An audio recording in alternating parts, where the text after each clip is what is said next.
All right, ladies and gentlemen, welcome back to the second all-time episode of the Saley Football Podcast. Today, we're going to talk some PPR rankings for quarterbacks and running backs.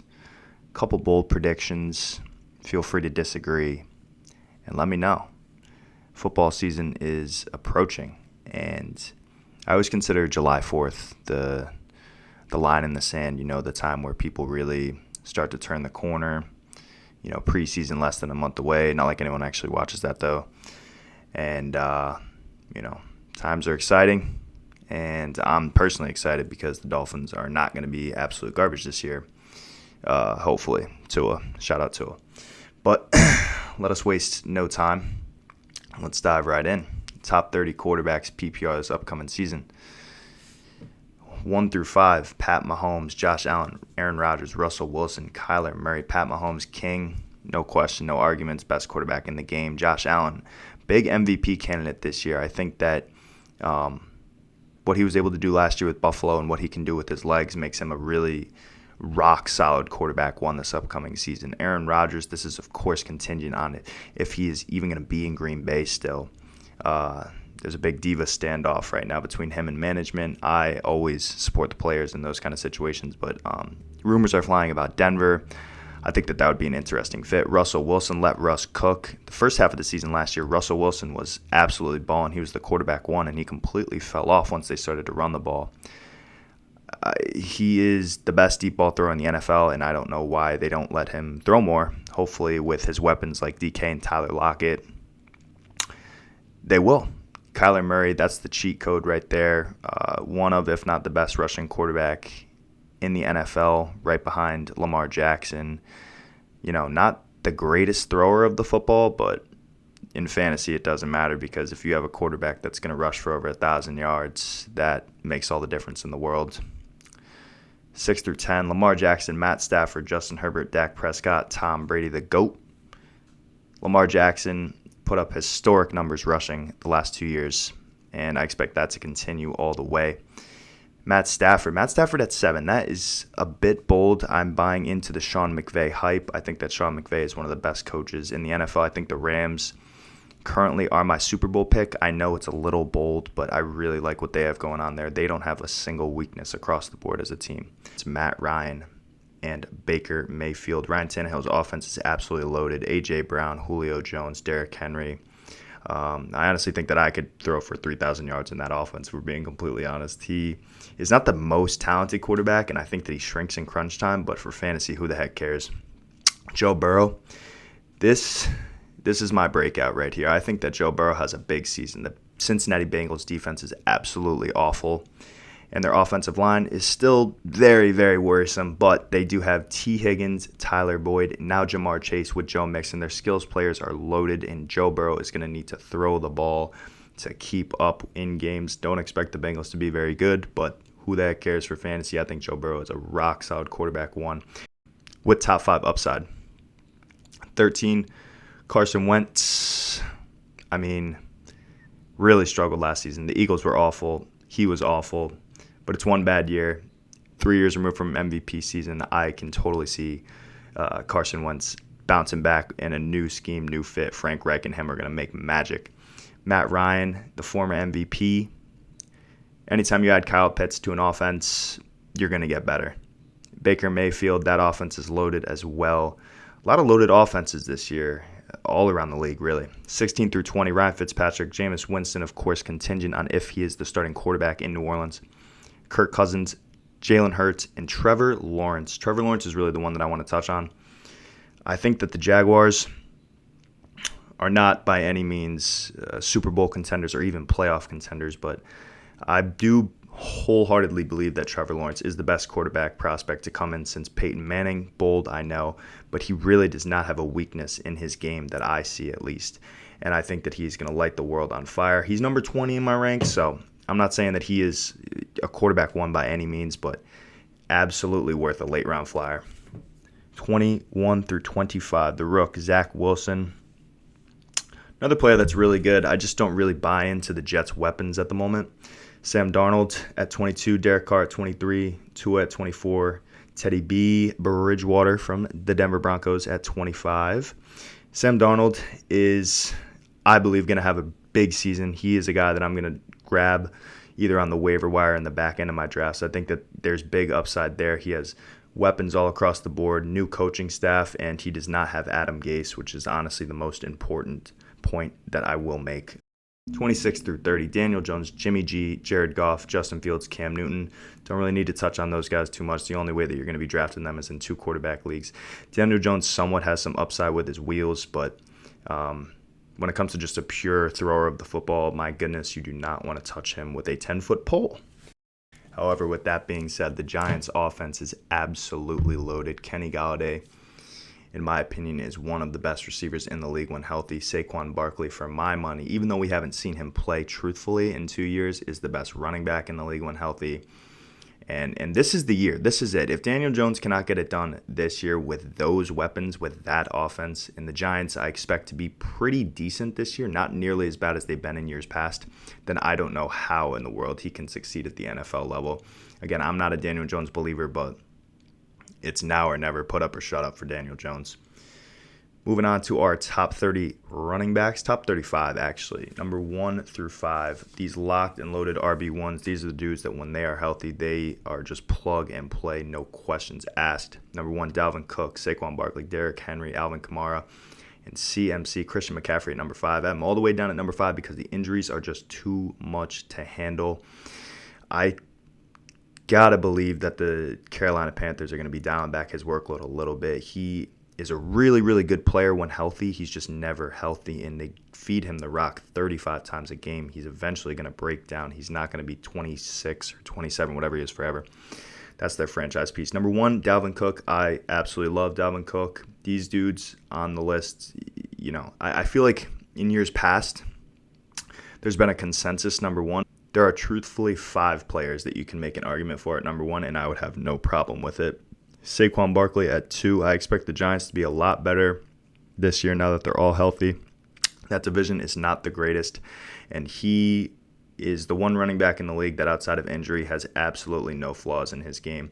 He makes something out of nothing. That line that he's had to deal with his whole career has been terrible. He is usually hitting the backfield with 2 defenders in his face before he can even do anything, and he'll still make a 10-yard gain out of it. It is unreal when you watch him play.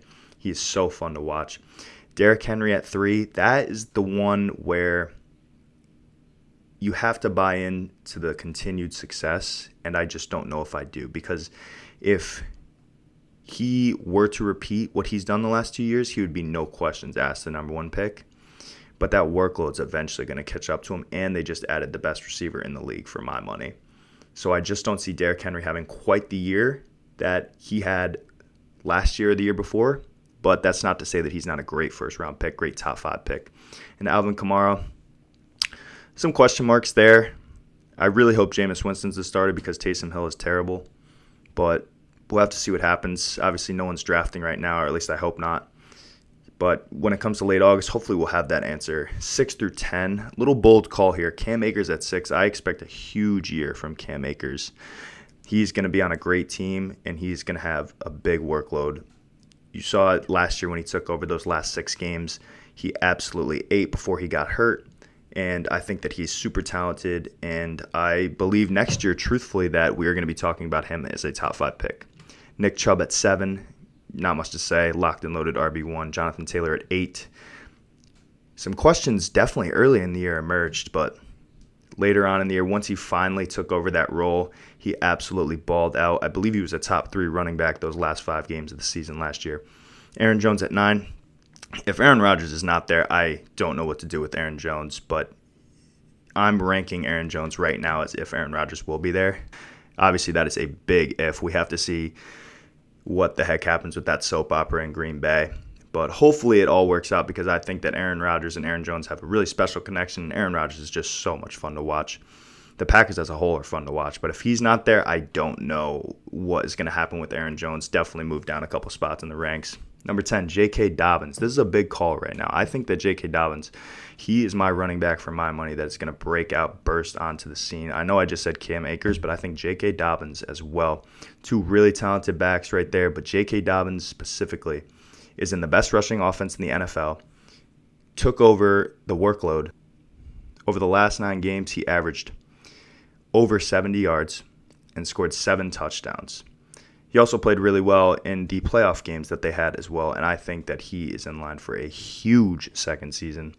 He is another guy for my money that if we were to talk next year at this time and you were to tell me that he is a top 10, top 5 even pick, I would not be surprised in the slightest. 11 through 15, Joe Mixon, Ezekiel Elliott, Austin Eckler, Chris Carson, Josh Jacobs. Joe Mixon, for my money, a top 5 talent in the NFL easily. The offensive line has plagued him, though. The offensive line has plagued him like Saquon Barkley. He is a guy where you watch the film, he makes dudes miss. He makes something out of nothing consistently. The problem is just that offensive line, which hopefully is better this year. They added a couple pieces, but when it comes to just pure raw talent, Joe Mixon is an absolute baller. Ezekiel Elliott at 12. I think Zeke bounces back. A lot of things went wrong last year for the Cowboys, but Zeke didn't look like himself per se last year, but the Cowboys were terrible. And I think that with Dak back, it's going to open things up. Their skills positions are loaded. CeeDee Lamb, Amari Cooper, Michael Gallup. Can't go wrong. That defense is going to be better. And I think that Zeke is going to return to prominence for my money. Austin Eckler, the injuries, man. His frame is just not built to be a 30 carry a game running back, and that's fine. Especially in PPR, you don't need that, but hopefully he holds up. Chris Carson, another guy who just barrels people over, gets hurt, but when he's healthy, he rocks out. And then 15, Josh Jacobs. Josh Jacobs, the only thing that gives me pause about Josh Jacobs is the presence of Kenyon Drake. I think John Gruden is honestly one of the worst coaches in the NFL, and he has absolutely no idea what he's doing, but that's besides the point. But not really, because if you draft Josh Jacobs, then you're taking on that risk of having Kenyon Drake steal some carries away. So I would put him more towards the RB2, low-end RB2 range rather than the talent that he has, which would be a high-end RB2. 16 through 20, Antonio Gibson, Najee Harris, the Rook, Miles Sanders, DeAndre Swift, and Raheem Mostert. Antonio Gibson burst onto the scene last year. I think Washington's going to be really solid. Najee Harris, the rookie. I mean, this dude is an absolute baller. I think that Pittsburgh's offensive line and Big Ben are 2 big question marks, but when it comes to workload, he is one of the guys where you circle and you just know that he's touching the ball 30 times a game. Miles Sanders, big wild card. I think that Philadelphia is going to be a lot better this year than they were last year. They were injured beyond belief, and a lot of things had to go wrong. A lot of things are changing there. Couple question marks, and this is obviously the range where it's not locked and loaded. You're drafting these guys for the upside of what they could be. DeAndre Swift, the Detroit Lions are going to be a tough watch, man. I think that if I had to pick 2 teams that I think are going to be the worst or potentially be the worst, the Lions are one of them as well as the Texans. So when it comes to workload, I know Jamal Williams is there as well. Big question mark, but when it comes to talent, DeAndre Swift can definitely get it done. And then Raheem Mostert, when healthy, he's never healthy, but when he is healthy, he always produces. 21 through 25, David Montgomery, Myles Gaskin, Kareem Hunt, Clyde Edwards-Helaire, and Travis Etienne. David Montgomery, before anyone says it, I know how he finished last year, but I have to say he did play the Jaguars, Vikings twice, the Lions, and the Texans. He had 3 100-yard games in that span, and he was the RB1 over that span the final 6 weeks. But I need to see it against a defense that does not open up like the Red Sea. Myles Gaskin, another guy, when healthy, a little under the radar, a little biased by me because I'm obviously a huge Dolphins fan, but when healthy, he produces. Kareem the Dream, Kareem Hunt, baller. Clyde Edwards-Helaire, big wild card as well. That Chiefs offense is going to move the ball, but it just, who knows what running back is touching it? Who knows what even happens? But when it comes to upside, purely upside, if they can incorporate him, he definitely can finish as a top 5, top 10 running back for sure. And Travis Etienne, when you get to this range, it's a lot of wild cards. But strictly based off talent and Urban Meyer and Jacksonville, I think that they're going to be a really fun team to watch. They're not going to be amazing, but I think that Travis Etienne is going to be a really good pass-catching back in the NFL. 26 through 30, his teammate at 26, James Robinson, one of the biggest, if not the biggest, surprises of all of last year. I actually picked him up in my home league, my main league, and dropped him. Shout out Dave Patrick. Thanks for scooping him. 27, Mike Davis. 28, Javonte Williams. 29, Leonard Fournette. And 30, Ronald Jones. Mike Davis is in that Falcons offense.